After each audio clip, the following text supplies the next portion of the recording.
Dzień dobry Państwu. Hello, everyone. In English, so if you would like to hear a Polish version of this meeting, I think you need to pick up some headset. Hello Łódź, my beautiful hometown. I'm very happy to be back here. And hello to Freedom Games. And please welcome warmly a great writer from Ireland, an author of Acts of Desperation and Ordinary Human Failings, Megan Nolan. Hi. Thanks, so nice to be here. I'm very excited, my favorite writer. So the series of the meetings that we have here in the Freedom Games, I always try to say Hunger Games, but it's Freedom Games. In the Freedom Games is called Literature in Time of Uncertainty. And I thought maybe we will start with that, with this time of uncertainty, of unrest, of unpeace, maybe of anxiety. And do you experience this time that we live in now in your personal life and, you know, in the world as uncertain? Yeah, so I left Ireland. We were just discussing leaving our hometown. So I left my hometown when I was 18, and the world had seemed like very settled to me at that point. And, you know, just the trajectory of my life seemed fairly fixed, and the trajectory of Ireland's life. And then the recession happened and everything changed in my hometown, and everyone, you know, we were like a manufacturing city and everything collapsed, every factory closed.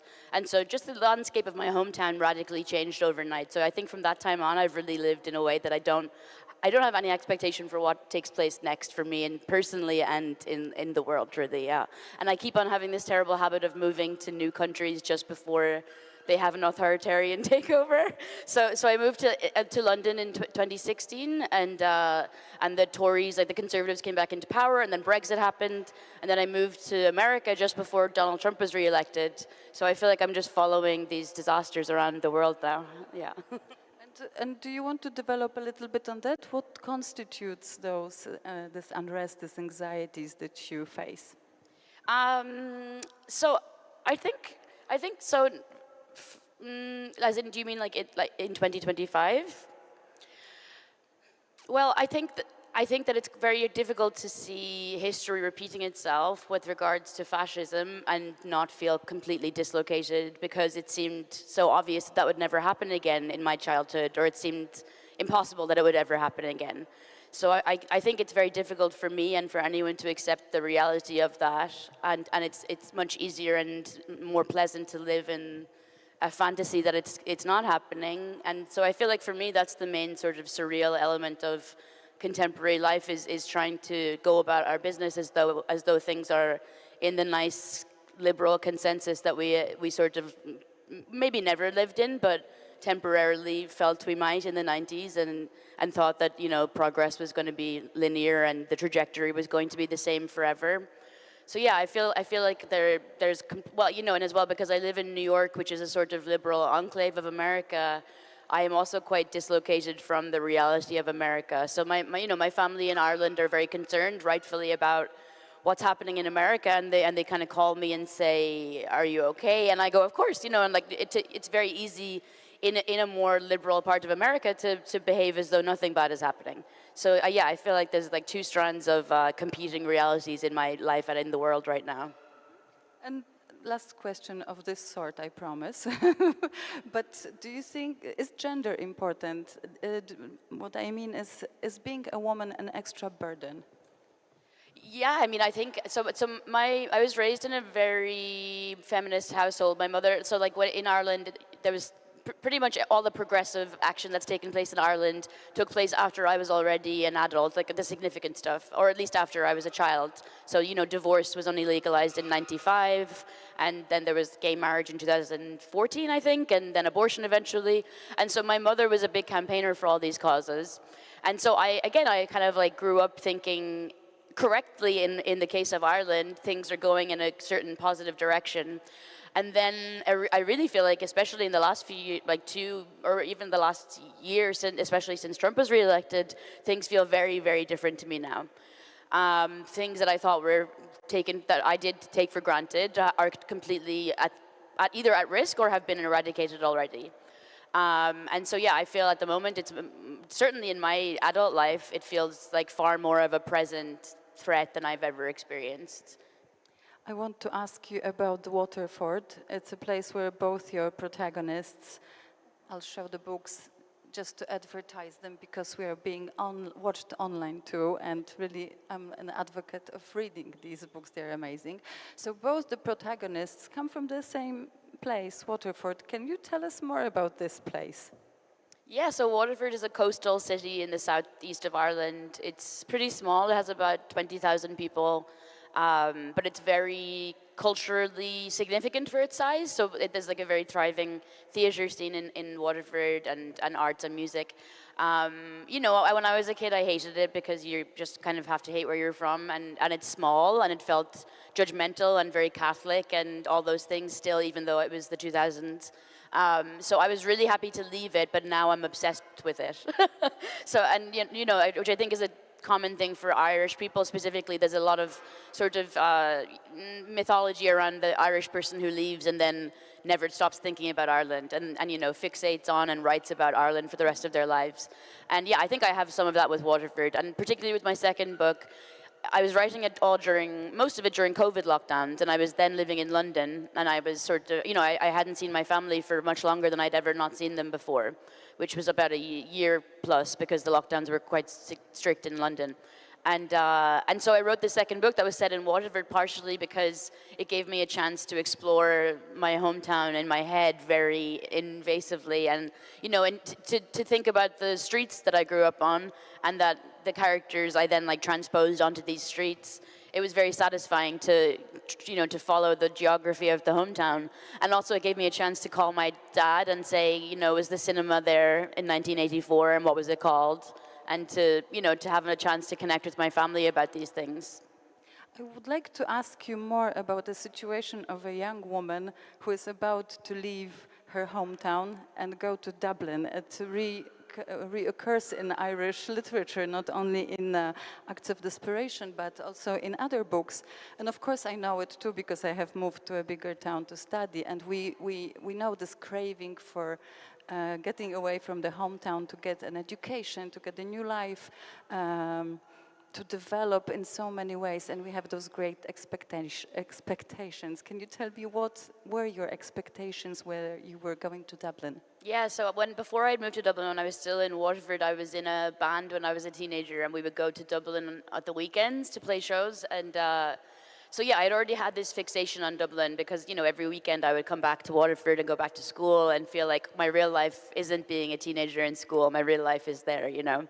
And my dad said something about it at that point where he's like, I know the frustration you're feeling and the kind of euphoria that you feel when you get off that bus and you've got the whole city in front of you and you're a really young person and anything could happen. You know, that's a very intoxicating feeling.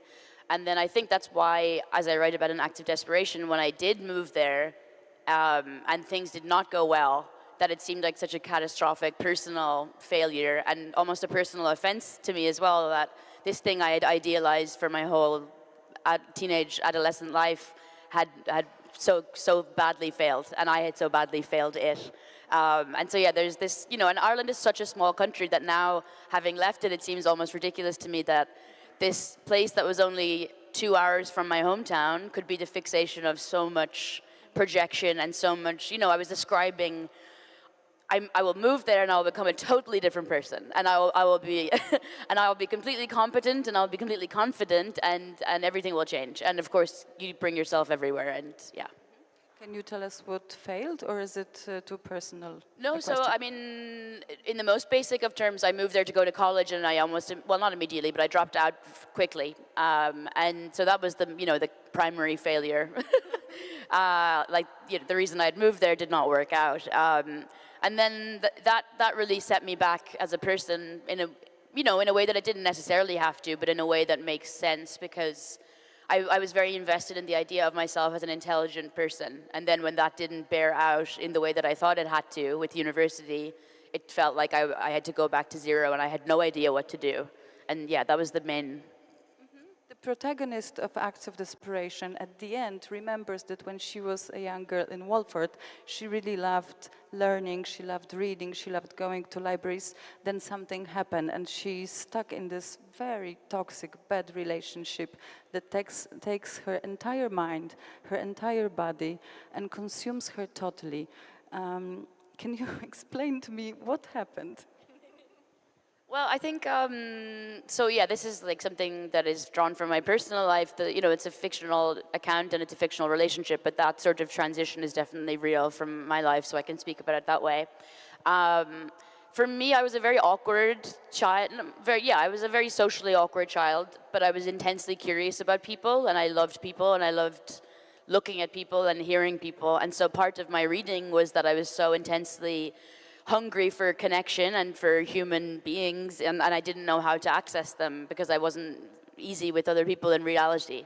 And so then when I grew older, and you would, especially as a teenage girl, you sort of accrue certain things that are attractive to people, and that you have an appealing vulnerability and so on. And so I did become more attractive to other people, and I was able to get them. I was able to access them in reality instead of in my reading and in my learning. And so that became kind of addictive, and it made me think that was the only point of life, was to be with the person directly in front of my face, and that I never consciously thought, oh, reading is not for me anymore, and I always did read, but it kind of was superseded by the more immediate pleasure of the people, yeah. I also had a feeling when I moved to Warsaw that, I immersed myself in sex, drugs, and rock and roll. It was fun. It was emancipatory in many, many ways. But and I think it is for young women, it can be a way of emancipating. And it is in Edna O'Brien's, we corresponded before the meeting, and it is for the characters in Edna O'Brien's book, The Girl with Green Eyes, that is written, of course, before, but the main character comes from a small town to Dublin and exactly uses alcohol and sex to emancipate herself from the script that is written for her as a woman. So the question will be maybe twofold. Did you feel that there is a script written for you as a woman that you have to fulfill? And then was this a way to escape this script or in a way to fulfill it? I think, relatively lucky in terms of my parents were very free-spirited people, and they both had very unconventional lives, and they had both been married before they met each other, and my mother had children before she met me, and they just, they had quite, relatively for Ireland, they had somewhat wild lives. So they were not very prescriptive. There was certainly no, you have to do this for a job. They didn't go to university. They didn't say that I had to, but it was sort of the expected thing, for a relatively intelligent teenager, that you would definitely go to university. And I wanted to go because I was invested in the idea of writing and literature and being intelligent and studying in Trinity and all these things. I think I honestly don't think I was given a format. And then I didn't really know how to deal with that freedom in a way. It was probably my problem rather than having having anything pushed on me. And the only thing that I think is somewhat rigid is the expectation that you will be, nobody explicitly said you have to get married and have a kid, but that was certainly the expectation, was that's what one wanted and would eventually be having. Your character, your protagonist, very quickly tries to become like a trad wife. Doesn't she? So she fulfills a script. It's almost unconscious that she understands that she has to provide food and do all of this stuff, right? Yeah, and I think for her, there's a huge relief in being not, and he's not telling her what to do. But I think that for her, there's a huge relief in defining herself finally, and being able to, being a housewife it does have. It has the relief of at least not wondering what to do every morning, because you have to do those things. And I think there's something, and common between Poland and Ireland is that there's been like a breach in the last 20, 30 years, or like an absence where authoritarianism and Catholicism were once absolutely dominant, that now there's a space that there wasn't once, and everyone has to kind of decide what to do with that space. And of course those things aren't gone, and they're not, people still have their religion, and of course, and so on. It's not that anything is completely absent, but culturally the total dominance is gone. And so I think that I was thinking about that relatively specifically with my character, that she lives in, as I did, in a time where the Catholic Church is pretty much swept away in my lifetime. You know, when I was a child, it was still completely dominant, and then into my adolescence, things in a very literal way changed, as in the state dislocated. You know, the state in Ireland was completely formally affiliated with the Catholic Church until I was a child. So yeah, I think that there's something to that that I think about with the character, that she's in a time of self-definition, which can be very freeing, but also can be very terrifying. And it's not surprising that people might choose unwisely in that moment. I see this novel as a novel of emancipation. Am I right? Is it? And also kind of as a portrait of an artist as a young woman. Yeah, I didn't want to end it being like, oh, now she's very happy and everything's fine. But it ends with her, I guess, like fully realizing that she has this terrifying and liberating power to do anything. And, you know, the fact that we, I don't mean this in any sort of inspirational slogan way, but we can all do much more than we think we can. You know, there's much more freedom, even if it means great sacrifice, than most of us consciously register every day. And so I think at the end of the book, she is trying to absorb her terrifying freedom and understand that she can do anything. Or, you know, she has the power to at least try to do anything that she wants. And I think, so yeah, I think it's definitely emancipation, even though she hasn't quite decided where to go yet. I was surprised reading that book that there wasn't that much about getting pregnant, unwanted pregnancy and abortion, and that thing we are also very similar in Poland. So I remember during my studies and after that we really worried, because it's the time where the abortion law changed in Poland, and we were really like terrified of getting pregnant, unwanted pregnancy, because we knew it would immediately change our life totally, or even we would consider it would end our life as we wanted it to live. Yeah, so I didn't write about it in that book, and I did in my second book. So I think when I wrote my first book, I was still very young. I was 26 when I started it, and I think that the whole period of my life was a bit too proximate to really analyze or to like think about too clearly, because I was still in it mostly. But yeah, so we had, you know, a similar situation. I think contraception was legal, but it wasn't legal for you to, you know, you couldn't get it as a teenager without your parents' permission. So yeah, it was definitely a sort of constant terror in. I remember, yeah, like I went to an all-girls Catholic school, and it was like sort of spoken about as though a demon was going to take you over, you know, and yeah, it was just like, unless you had material resources, that was the end of the life that you thought you might have. So this topic comes back in the second novel, which is Ordinary Human Failings, that, let me again say, is just amazing book. And it tells the story of an Irish family that moves to London. And the reason for them to move is exactly because a young woman gets pregnant. Yes, so it's set in the 70s, when things were even, you know, a lot even bleaker than when I was a teenager. So abortion was legalized in Ireland in 2018. And, you know, in the 70s, contraception was illegal. It just was the end of the world if you were, you know, or unless you were going to get married and choose that route. If you were a single woman, teenager, then that was the end of your world. And so yeah, the character in my book, Carmel, becomes pregnant, and she experiences something that so a friend of my mother's had spoken to me about and gave me permission to speak about in my work, which was that she had gotten pregnant as a teenager in Ireland in the 80s, and she had kind of experienced this hysterical denial because she just couldn't handle it, and she convinced herself that she wasn't pregnant until it was way too late to do anything about it either way. But I think she went through almost like 5 months of being completely, almost psychotically in denial about this. And so I wanted to try and get across how that could happen, because it's just, you know, because I just remember that feeling so clearly of being in Ireland as 17-year-old and just no, it just can't happen. You know, it's not even that you don't want it to happen, it's just an impossibility. So yeah, I wanted to try and convey how apocalyptic that feeling is. Yeah, it's a very, very strong moment, powerful moment in your novel, because there's this summer that ends the usual life, and the summer that changes everything. She could go to Dublin. She could have those great expectations. She did have those great expectations, but her life has to change totally. I don't know what to do now. Maybe because I do want to talk about your experience of abortion as well, because you're very outspoken and you talk about it openly, and I want to use the chance. But maybe before we do that, maybe we can talk a little bit more about that family and about Carmel, because I read in another interview that you actually did not start with an idea of writing about an abortion. That the original idea was to write about a woman distanced from her child, right? Yeah, so the premise of the book involves a 10-year-old girl who's suspected of killing another child, and then it kind of goes into her different family members and their lives before she was born.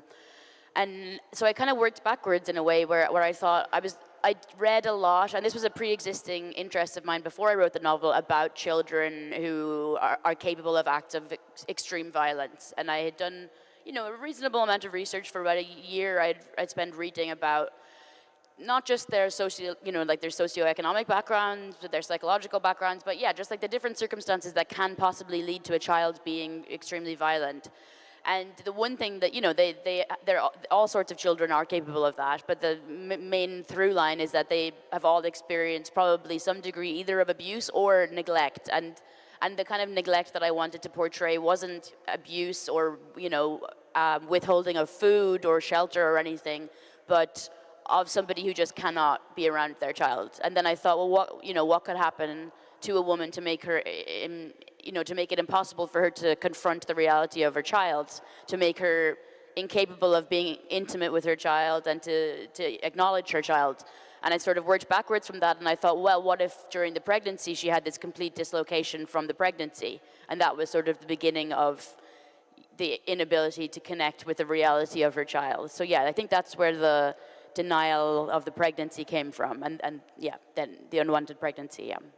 Is this I think this is the right moment where I ask you about your experience of abortion, because it connects in this way that if you had not had an abortion, maybe you could have be in a situation like that as your protagonist. So yeah, when I was 17, I was pregnant with a much older boyfriend, and the situation was just very bad all around. The relationship was not good or not legal and all those things. And yeah, when I got pregnant, I was 17. I had no money, obviously. I was just leaving school.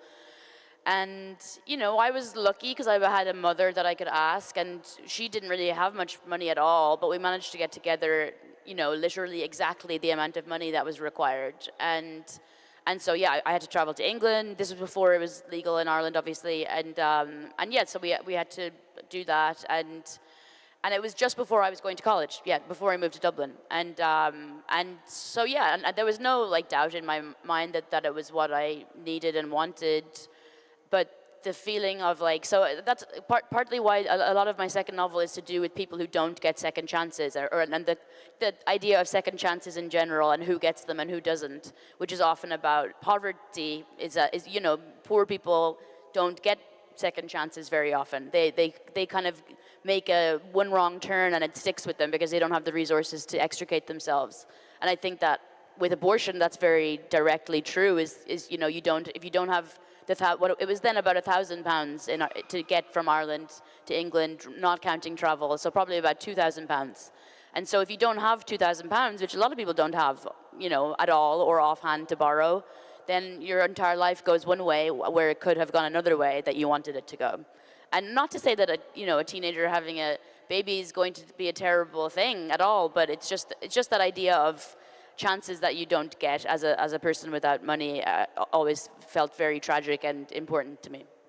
I listened yesterday to a great conversation with another your conversation, of course, with another great Irish writer, Colm Toibin, and you did talk about this, you called it, or he called it, I can't remember, economy of second chances. And I kind of really liked it that you put it in economical terms, and it's, of course, not only about abortion, but all of the characters in the book are victims of this economy, right? Yeah, I think that so another character in the book is an alcoholic, Richie, and he, I mean, addiction is another really perfect example of how if you have resources, you can make mistakes and recover from them, and if you don't, then often you're not allowed to, or you're not facilitated to, rather. And so yeah, I think that like in Waterford, there's people that you see who have terrible addiction problems who are the same 20 years later or worse, obviously. And then in my life in London and New York, where I come into contact with people who have much more money, if you have an addiction problem, it's not that it's easy or that you don't suffer at all. I mean, of course you suffer the same, and the people, money doesn't alleviate suffering, but you do have the option to try and get help. And that just, it's not so easy for somebody with no money to try and, to take time off work to recover, or, there's any number of things that addiction ruins for a person. But I do think that having money at least gives you some leeway, and that's true of so many things.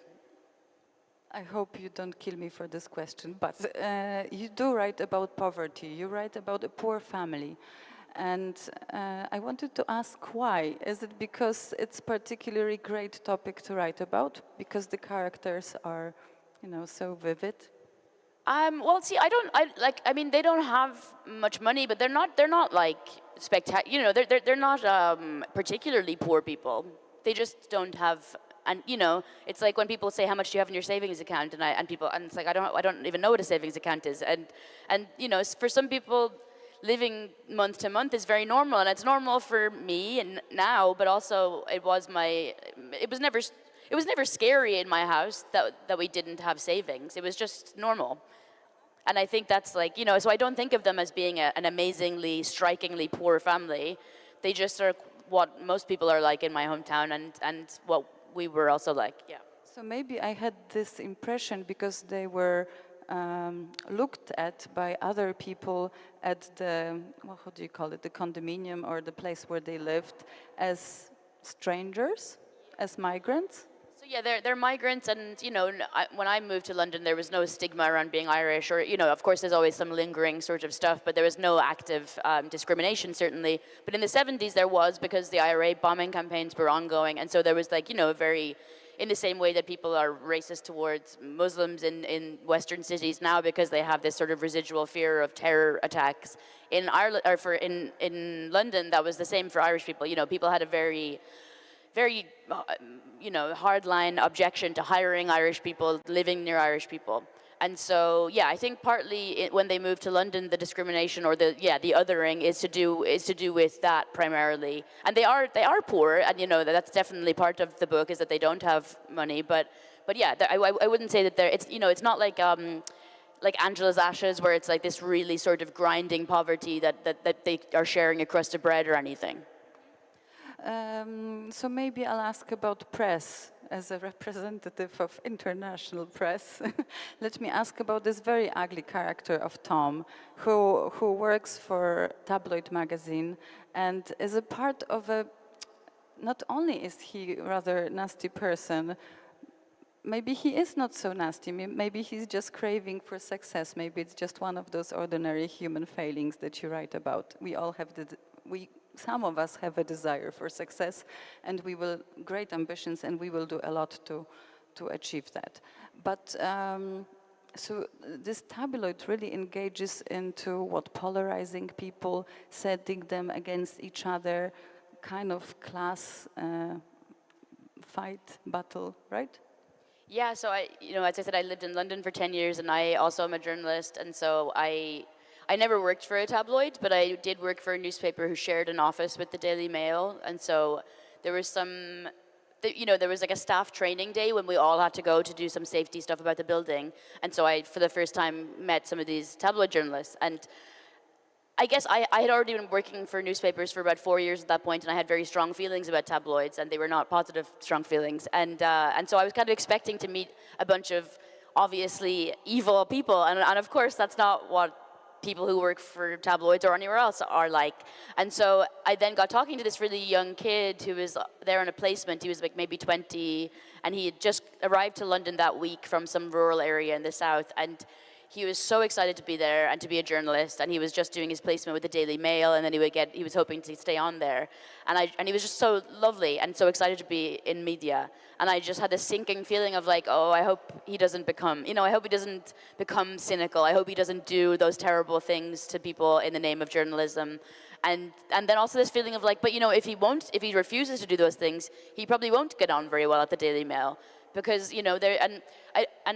this all sounds a bit extreme. Maybe I'm not really sure what the landscape of Polish tabloids is, but in Britain the right-wing tabloids were absolutely theatrically evil until very recently when they passed some legislation to stop certain things. But in the 90s especially, it was out of control. It was completely abhorrent, where they would bribe people, they would sleep with very vulnerable people who they were trying to get on board. They would do terrible things, and they would bully the parents of grieving parents whose kids had been murdered, and they were very shameless about it. It was just part of the job, and they were almost comical. They would kind of laugh about how evil they were. And so yeah, it is an extreme situation in Britain that I'm not sure, it's certainly not the case in Ireland, and not even really in America, honestly, that there is this extreme sort of enjoyment of the pain that they're bringing about. And so yeah, Tom's character, basically I wanted to imagine that nice sweet boy that I met as an intern. I was trying to imagine, what might happen to someone who starts out with perfectly good intentions, which is that they want to be a great journalist, and then they just end up within this sort of, so I always think of the media, especially in tabloids, as being its own sort of moral universe, where to them, the moral good is to get the story, and morals outside of that don't really exist for them. The good is only that. It is also a world of very strict divisions of black and white, where everything has to be very simple, I guess, simplistic in a way. So that was my way to lead into literature and into an idea of, do you have an idea for literature? Do you have a mission in your writing? Do you have a mission for literature? No, I mean, I'm very ill thought out as a person, and I don't really think about things before I do them. I would like to be better about that, frankly, but no, I don't. I've always written, and I've always, this is obviously too simple to even say out loud, really, in a way, but I remember at some point I used to write poetry when I was a teenager, and I showed it to my dad, and he was talking to me about it, and he said something like, you're just trying to convey how it is to be alive now, and that's the most basic way of saying it, of course, but I don't really have I certainly don't have an ethical mission. I guess if I had to choose something that I think is important that I tried to do, there's so many things that people are ashamed of, not even just doing, but of even merely thinking. And I think I like to write those down, because, I don't know, but there's so many things that people think others don't experience or think that maybe not everyone, but others do. There's not really anything, I think there's very few things that one can think that nobody has ever been bad enough to think that before, and so yeah, I think it's kind of important to me to, I'm not saying that I'm completely candid about everything, and certainly having been published now, it's a bit more difficult to expose myself maybe, but yeah, I try to be relatively open about things that I find shameful. I wouldn't say exactly that your books are full of hope, but they are not also very gloomy. They are not. They do not leave the reader feeling horribly bad about the world. There is a kind of spark of light in them. Is it against your nature to leave us horrified, or do you think that literature perhaps should, give us a little bit of hope? I think in both my books end in ways that are, yeah, as you say, they're not huge, wrap a big bow on it and it's a happy ending or anything, but they leave things open, which is how I feel that's what life is that you're very rarely do you have a definitive moment. People are so obsessed with, weddings and things like that, because it's nice to have the feeling that finally there's one definitive thing that you can feel is narratively coherent, but in reality, life is everything at once, and it's very open-ended, and that's partly why life is wonderful, and partly why it's very frustrating and difficult. So yeah, I think both of the books end in such a way that is not. I don't know if it's hopeful, but it's certainly everything.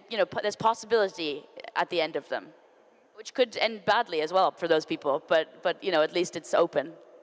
So you've made it quite clear that there are lots of motifs and lots of topics from your private life. You do talk about it. Is it in a way, why do you do that? Wouldn't you rather hide and say, no, this is just, never happened? I don't have a very good imagination, honestly. Like I'm good at imagining people, like the characters. I can, I'm empathetic and I'm so curious about people, so I can imagine people. But I think my mind just works on a relatively small scale, I try to challenge that. So for instance, like writing the family novel was a way to try and say, okay, don't just focus on one person, try and focus on this small network of people. But it's very difficult for me to think in a large scale sense about things I have no experience of. And yeah, it's not to say that I think that's better or worse than people who have, very vivid and enormous imaginations, but it's just the way my mind works. And there's certainly things that I'm working on in my current and future work that I don't have any direct experience of. And I think part of that is getting older, and also having published 2 books, you have a bit more authority and confidence about having the kind of audacity to imagine things that you didn't experience. Maybe I just rush forward very fast because we don't have that much time, and I do want to leave time for questions from audience, so please prepare them. I will give you microphone in about 7 minutes. I want to ask, because you described this experience of running away from places where people know you, because you don't want to be judged by, in a small town, everybody knows you. In a bigger town, still some people know you, then you run to yet a bigger town. And the experience of living in London, was that for you refreshing exactly because of that reason, that nobody knew you, or was it difficult that nobody knew you? No, it was definitely what I wanted, I think. Maybe not consciously at the time. I moved there to be with a boyfriend that did not work out, obviously. And and well, partly because he didn't ask me to move there, frankly. But yeah, I definitely was sick of Ireland. I was sick of. I really did not like Dublin, and I still don't like Dublin. And it just is, it's like big enough to not feel comfortable or cozy, but also small enough that everyone is judgmental, and it just did not suit me as a size. Like the size of that city did not suit me. But so yeah, I found it really fun in London that I could, I didn't consciously reinvent myself, but I definitely did things that I would never have done in Dublin. There was a lot of to be like. This is not like a big part of my life, and I don't want to overrepresent it. But even just like I dated women in London, and I would never have really thought to do that in Dublin, because it would have seemed like you had to make a big declaration and go, I'm gay now. Whereas in London, it was like, well, sure, I can date a woman, and then if it doesn't work out, I won't do it again, And it just felt like you can make decisions that don't have to be big statements about your identity. So that felt really nice. And yeah, I definitely had a couple of years where I was trying out lots of different ways to live, and some of them stuck and some of them didn't, and that felt good. And then you decided not to go back to Walford, but to go to New York? Yeah, there was a kind of interesting month before I moved to New York where I was like, maybe I'll move to Waterford or maybe I'll move to New York. And I was thinking about both of those possibilities. Because yeah, I just had nothing. I had ended a long relationship, and I knew I wanted to leave London, and I wasn't really sure which way to go. But then eventually, I wanted to live in New York for a very long time, and I eventually just thought, no matter how difficult it is to get there and expensive and so on, I just need to do it, or else I'm going to think about it for the rest of my life. So yeah, I just eventually thought, even if it doesn't work out for very long, I'm going to have to do it at least for a while. Is it emancipatory for you in a way also to move to this, huge town, huge city where everything is possible? This is the way we think in Poland about New York. Yeah, there's definitely a feeling of like, okay, this is as far as I can go in terms of cities. I don't. If I leave New York, I don't want to move to another city. I want to move to a small place. So yeah, there's definitely a feeling of like this is kind of the apex of what city is, and but I'm such a sort of community-minded person that of course like I almost immediately gathered this, in my neighborhood. My neighborhood is where I spend my life really, even and it is in New York, but it's in Brooklyn, and it's a little satellite, But yeah, I love New York, and it's a very enchanting place, obviously. Is it a good place to write? No. I mean, I've had to get better since living there, but because I'd spent a lot of time there before I moved, and I would do stints of like 3 months at a time. And so I never ever got any work done during those, but because it was temporary, I was always, a bit forgiving of myself. But actually, no, I have changed a bit in that regard. I mean, I used to write at night always, because when I wrote my first book, I wasn't contracted or anything, so I was doing it alongside my full-time journalism and also just like office temping and waitressing and whatever else I was doing to make money. So I would always write at nighttime in my bed. And now I get paid to write, but I just have this sort of habit of doing it in bed at night. But I'm not 26 anymore, so I can't actually get away with staying up till 4 a.m. and doing that. So I'm trying to like get into it, I'm trying to wake up at 7 a.m. and work at 8 and blah, blah. And I have a nice office, and my partner is also a writer, and like we sometimes write in the same apartment for a couple of, we'll spend some days co-writing, and that feels nice. So yeah, I get enough done. Do you crave to write another novel, or yes? Yeah, I think I always will. Ex- Yeah. yeah. I'm working on a book of essays right now that I'm finishing editing probably by the end of this year, I hope. And once that's done, I'll get started on a novel. But it's all kind of contingent on, like, I make most of my money through journalism-ish. Like, some of it comes from selling books, but not that much, obviously. And so yeah, I think like in terms of like how long it will take me to write a third novel, it's just dependent on how much work I can afford to take, to not be doing. So we talked about the great expectations that we have as young women and that your characters had and that we had. And I thought maybe I can follow on that with a question about what would you want for yourself now as a woman? What kind of emancipation, what kind of growth? Which way do you want to develop? Yeah, I mean, I think You don't have an agenda like that. My main agenda is I would like to write maybe 5 more books before I die. And my partner has 2 kids, and he's widowed, so I'm parenting with him. So that's all new to me, and I'm really excited about. I never wanted to have a baby myself, but I love kids, and so this has kind of worked out to be more or less a very good situation for me, and I'm really happy with that like new family, and I've never had like a relationship that felt like it was built forever, and so this is all new to me, and I want to do that, That's great. I think it's time for questions from the audience. I think I need some help. There was, yes.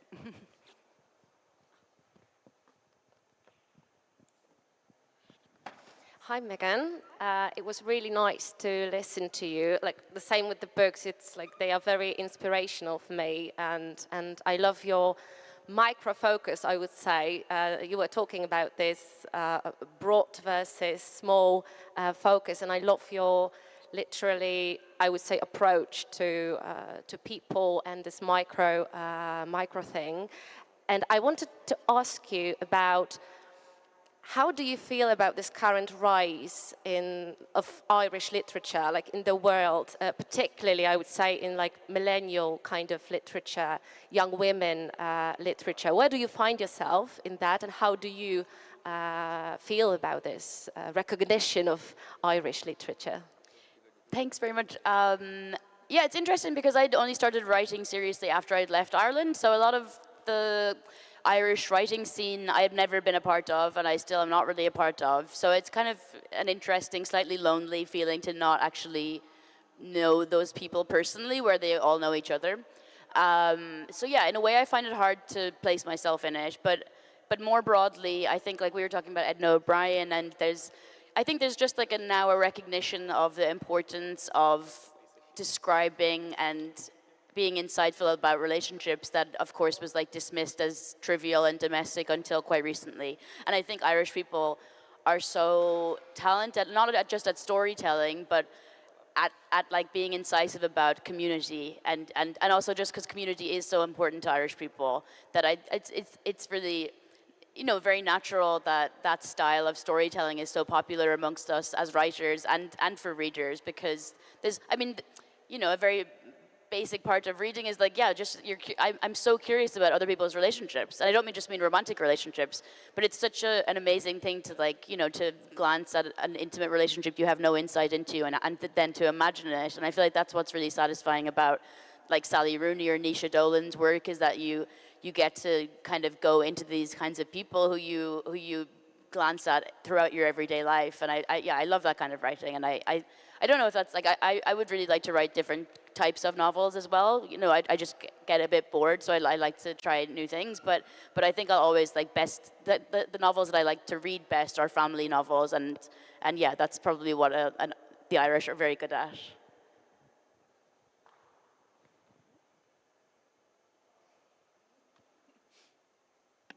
Hi, thank you, Megan, for coming here, first of all, and having this meeting with us.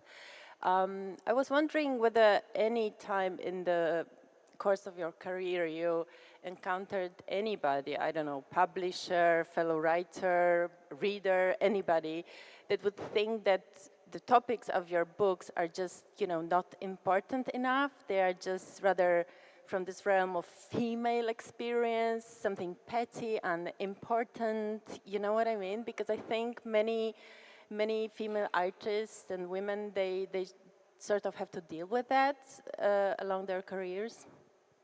Yeah, I think that not so much with publishing, but in reviews sometimes they certainly react that way, and also there's a sort of feeling of oh, it's just so miserable, like these are depressing topics, and I get the impulse to be like, oh, there's these, like in my second novel, you can kind of list these topics and be like, oh no, she's got abortion, she's got alcoholism, but in reality, those things are a part of everyone's community. So I think like if you make them individualized, then the idea of like this list of issues that is kind of tedious to get through, that disappears quite quickly if you have a believable family or character. And yeah, I kind of think about that a lot, because especially before I was writing novels, when I was just writing nonfiction, there's a somewhat warranted backlash against like confessional journalism, because it was, there was an era when it did become kind of cheap, and people were writing a lot of very overexposing journalism without really kind of contending with it as writing, and it was, and that was because they were getting paid for it, because the internet was doing weird things, and I thought back then, and I still think now about fiction and nonfiction, the topic, like a good writer can write about literally anything, I think. And like, the difference between somebody who is a confessional writer and gets lauded for it, like Knausgaard, and somebody who's very cheap and is doing it badly, is just that he's a good writer and that's a bad writer. It's not because they decided on the correct topics. I just think probably if you're a bad writer, then it will be a bad book, and like, and vice versa. Great questions. Thank you. Hi, Megan. When I started reading your books, I thought they're really Irish. And when I finished, I thought they're really universal. And you could place those in Poland as well. And you're here in Poland, so my question is, what's your vision of Poland? Obviously, you need to have an idea of Poland and society in terms of all the important matters you mentioned throughout this hour. So yeah, I came here in 2022, I think it was, to Warsaw for the Big Book Festival, and that was the first time I'd come here. And I actually had mostly known about Poland through a good friend of mine in New York called Menachem Kaiser. He's like the descendant of people who lived not far from here, and his family were killed, and his great uncle and great grandfather were killed in the Holocaust, and he ended up returning to Poland to reclaim property that was rightfully his family's, and he wrote a book about this called Plunder, which is a really excellent nonfiction book, and so that was probably the main like interaction I had with reading or knowing anything about Poland before I came here, and actually I think as it happened, I came here on the day, to Warsaw, on the day of a pride parade that was quite like heavily policed, and it was like I can't remember if there was particular reason why it was sort of a particularly contentious one. I think there had been a shooting at an LGBT bar, not in Poland, but in America just before that. So it was quite like a heightened feeling about gay rights in that time and in that day specifically. And I watched the parade and I had this feeling of because I remembered watching the protests for gay marriage in Ireland and just how sort of jumbled the culture was, because I don't know, so for so many people in Ireland, it was so obvious that things had to change and that things had changed. And it wasn't even really up for debate anymore, you know, that the atmosphere and the temperature of the country had just radically changed. And then there's also a contingent of people who refused to accept that it had changed. And yeah, I think as we said earlier, there's a lot of similarity between Ireland and here in terms of what do we do now that this, you know, the supremacy of certain authorities has faded or is fading. There's a question of what now replaces the national character. And I think Ireland is going through that hugely, and I assume that Poland is as well, is that it's very difficult to define yourself after a period of being defined by others. And I think Ireland is, especially with migration, there's like a hugely contentious, you know, migration debate in Ireland at the moment. And it's very hate-filled in some parts of it. And I think that is partly to do with the difficulty of self-definition.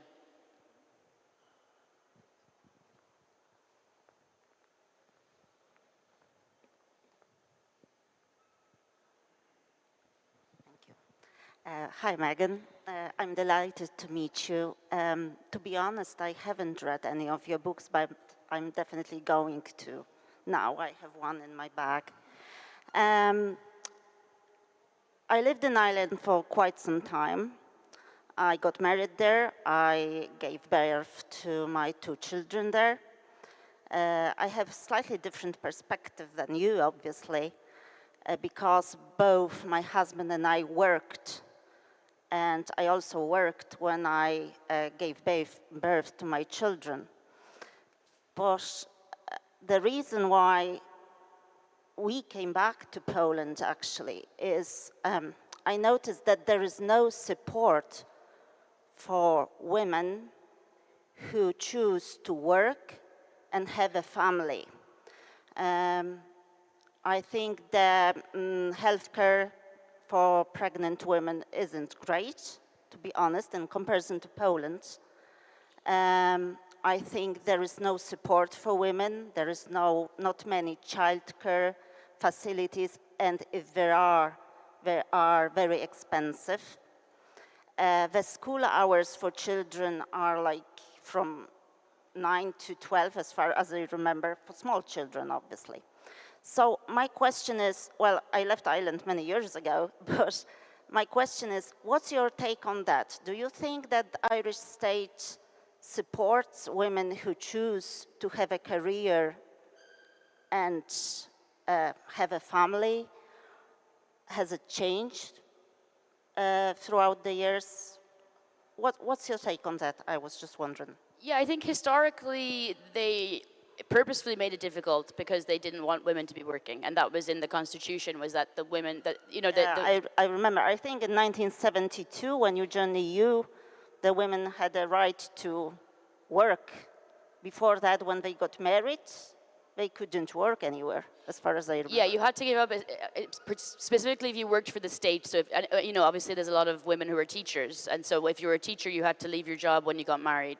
So, but then also the converse is also true, that in the Constitution, women were given the right not to work. So it said, you know, as a woman, if you have children and you're married, then you shouldn't have to make your own money, basically, which was obviously, you know, phrased in such a way that it was meant to sound positive, but then obviously is not. So they actually only just changed the part that I just said, where the Constitution said you have the right not to work. They only removed, I think, 2 years ago.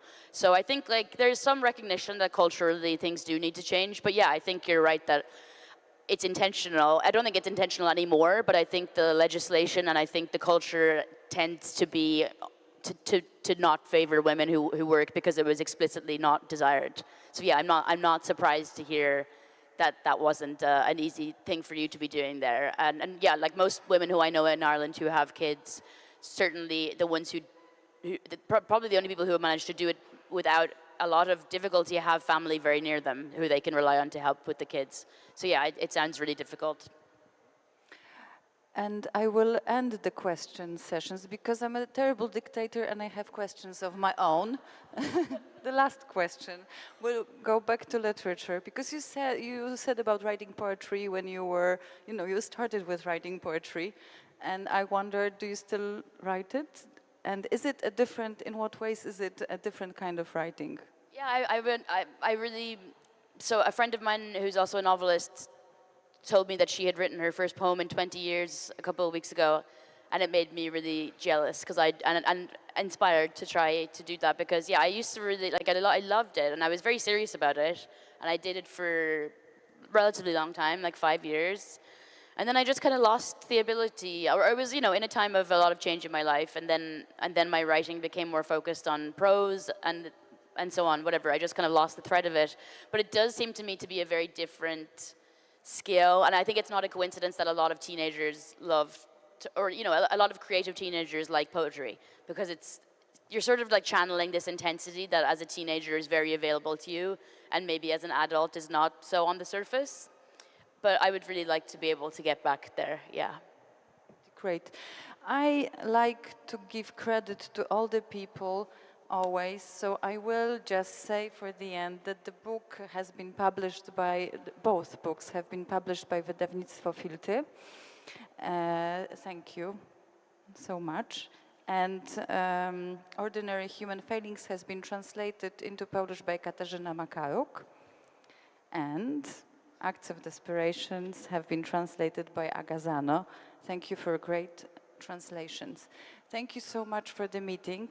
You will be running around in the corridors, I heard, for some time. I'll be signing some books at the bookshop. Thank you so much. Thank you so much, and thank you so much to the audience.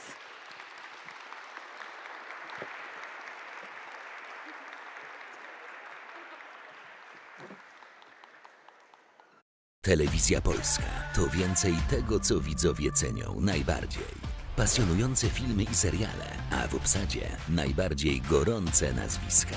Największe sportowe imprezy i momenty, które przejdą do historii. Bieżące wydarzenia, którymi żyje Polska i świat. Przebojowe koncerty, które łączą w zabawie wszystkich Polaków. Znakomite spektakle, które gromadzą rekordową publiczność. Telewizja Polska. Otwórz się na więcej. Myślisz, że to ktoś wyjątkowy. Miłośnik kultury. Kto sypie cytatami z pamięci. A to może być ktoś, kto na wakacje pakuje książkę. Tę samą co rok temu. To możesz być ty. Bo czytanie nie jest dla wybranych. Jest dla wszystkich.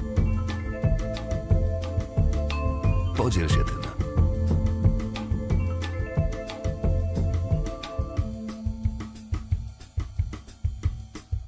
Mam plan na bezpieczną firmę. To plan firmowy z cybertarczą, która blokuje zagrożenia w sieci. Cyberbezpieczeństwo? Masz od tego Orange. Teraz cybertarcza za 0 zł we wszystkich planach firmowych, a w wybranych smartfony 50% taniej. Orange tu jest.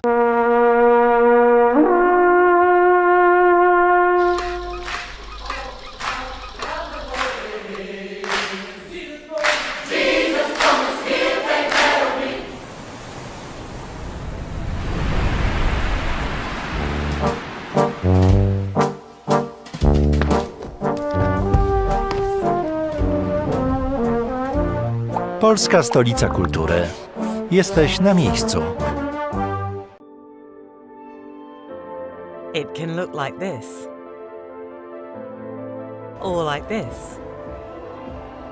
It is threatened. But it is our responsibility to protect it. For each person, it means something different. But when we reach it, we all know what it looks like, what it sounds like, or how it feels. And if we all fight for it, it will eventually bring us together. Freedom.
So we just had an emergency landing in Poland, in Łódź.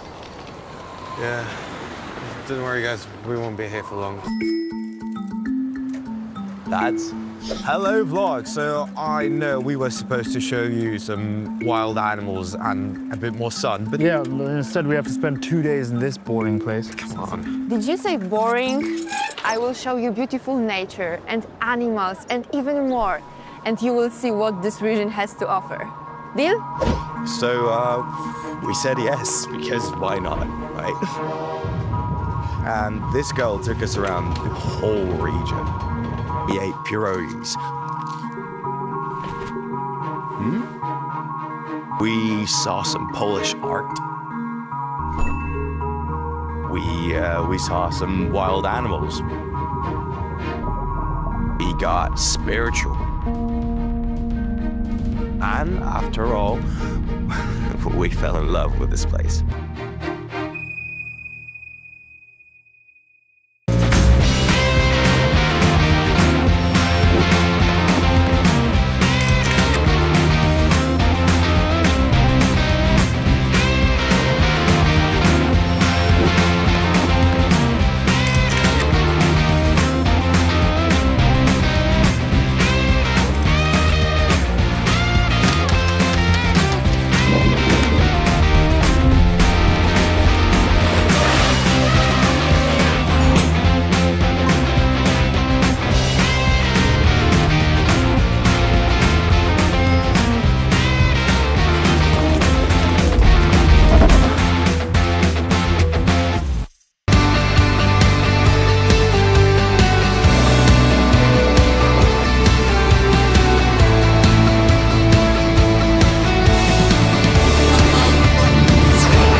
Well, Atlas Network is, as the name suggests, a network, and it's global. We work all around the world. We're based in the U.S. It's a network, that is to say, organizations that share common values of limited government, of free enterprise, personal liberty, of personal responsibility. Atlas Network provides training and support to help build capacity, but most importantly, we give our partners the tools they need to be successful.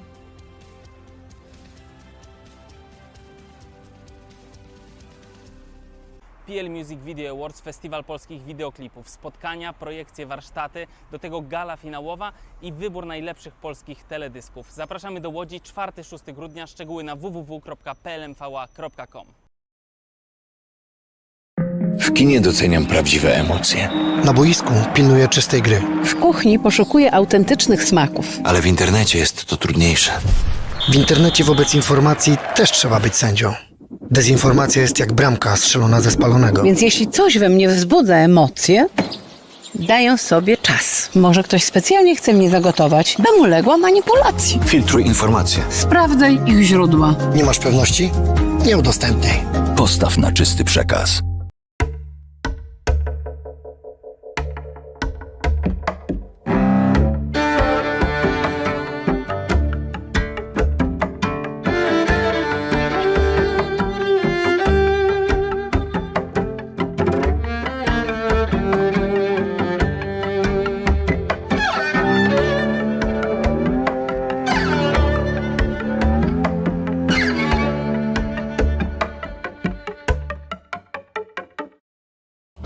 Do zgłoszeń? Gotowi?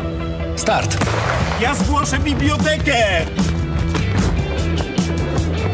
Ja, pierwszy pasem gminie. Ja amfiteatr od naszej orkiestry. Wszystko w waszych rękach. Co powstanie dzięki wsparciu totalizatora sportowego w twojej okolicy? Zgłoś obiekt sportowy lub kulturalny. Wejdź na stronę gdygrasz.pl, bo gdy grasz, wszystko gra. Do PKO Banku Polskiego przenosi się nowy klient. Weźcie, przenieść się jest easy. Czaruś, wytłumacz. Otwierasz konto w PKO Banku Polskim i masz święty spokój. Przeniosą kasę i zlecenia stałe, a pracodawcę poinformują. Ogarniesz to przez internet. Bo to dobry bank jest. Ej, widzę cię. Wolisz w oddziale? Dawaj do nas. Otwórz konto w PKO Banku Polskim i dołącz do 12 milionów klientów. PKO, twój bank polski. Kiedy zapala się lampka on air, to jest najlepszy moment. Nie ma jednego instrumentu, który lubię najbardziej. To zawsze jest kontekst. Uwielbiam sport bez obrazu właśnie z tej perspektywy, kiedy to ja mogę ten obraz kreować. Pusty stadion nie jest cichy. Tam gołębie startują. Jak ja bym chciała, żeby z mojego radia było słychać "Będzie okej". Ono może być cichutko w tle. Radio, które jest przyjacielem tego odbiorcy, przyjacielem człowieka.